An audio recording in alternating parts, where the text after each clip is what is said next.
Grabe. Tikman natin. Ano sarap? Ano ba to? Ulam o pulutan? May mga kasama po kami manananghalian dito sa bahay mga kanayon. Kaya ipaghahanda ko po sila ng belly at saka tuna naman ang aking lulutuin. Papalambutan ko lang po muna. Paminta, sibuyas, bawang, tanglad, betchin, asin. Ganda po ng laman mga kanayon. Dito naman sa tuna, handaan ko lang po sila ng kilawin. Habang hinihintay ko nga po lumambot yung belly, lalagyan ko na din ito ng suka para maluto ng kaunti ito laman ng tuna. Mahigit 1 oras na po yung nakasalang. Tingin ko naman medyo malambot na. Hoy! Iyo! Gayatan ko lang po ng laman para pumasok yung lasa. Asin. Saka Nagbuyat yan ni Tatay Amang. betchin.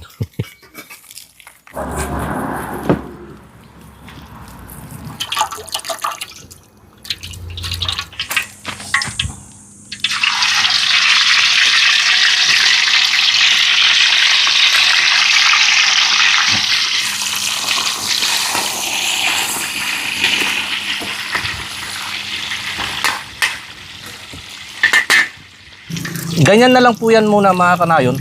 Mamaya ko na po lulutuin ng husto pag nandito na yung mga kasamahang kakain para hindi naman kumunat yung balat. Yan o, ganda no. Ito naman po munang kilawin ang aking susunod na ayusin. Yan. Daming luya, saka sibuyas. Kaunting pampainit. Kakayuhan ko po nitong manibalang na mangga. Konting betchin, asin. Nababad na po yan sa suka mga kanayon, kaya kalamansi na lang ang huli kong gagamitin pampaasim.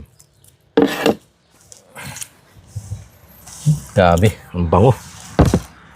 Eto na po yung pangalawang prito mga kanayon. Dapat dyan malakas ang apoy para lumabas yung kanyang pagkalutong.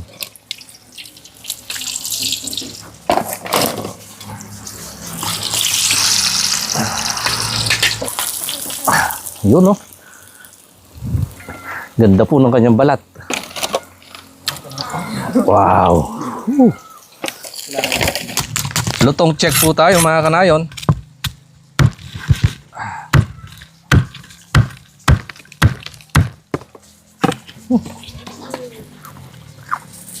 Suka.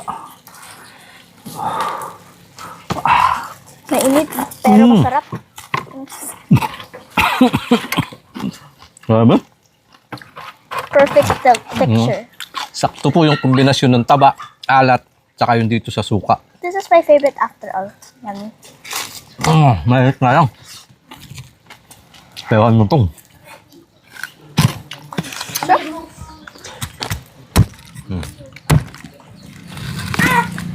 Okay. Ayun, kain na. Tawag na mga kasamahan. Kakain na. Ano po, yung ating kilawin. Tikman natin.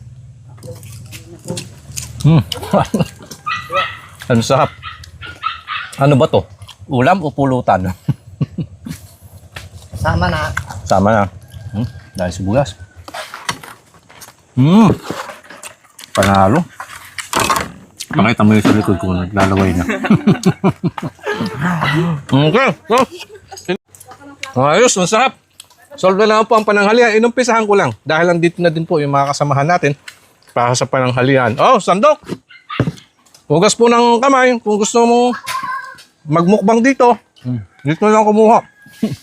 Ito pa yung mga laman loob ng isda. Pinadobo ko naman kay nanay. Ang sarap. Nakapisto na. Simula na eh. Ang ganawan to.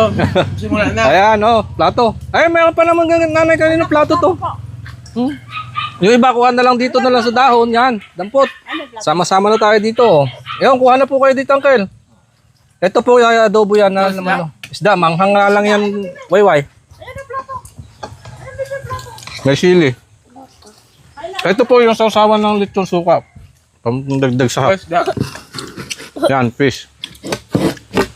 Yung plato. Dito ko muna tatapusin mga kanayon at talagang kagulo na, baka maubusan. Masarap ang panahon. Maraming salamat po. Kita-kits po tayo sa mga susunod kong upload. Rice po.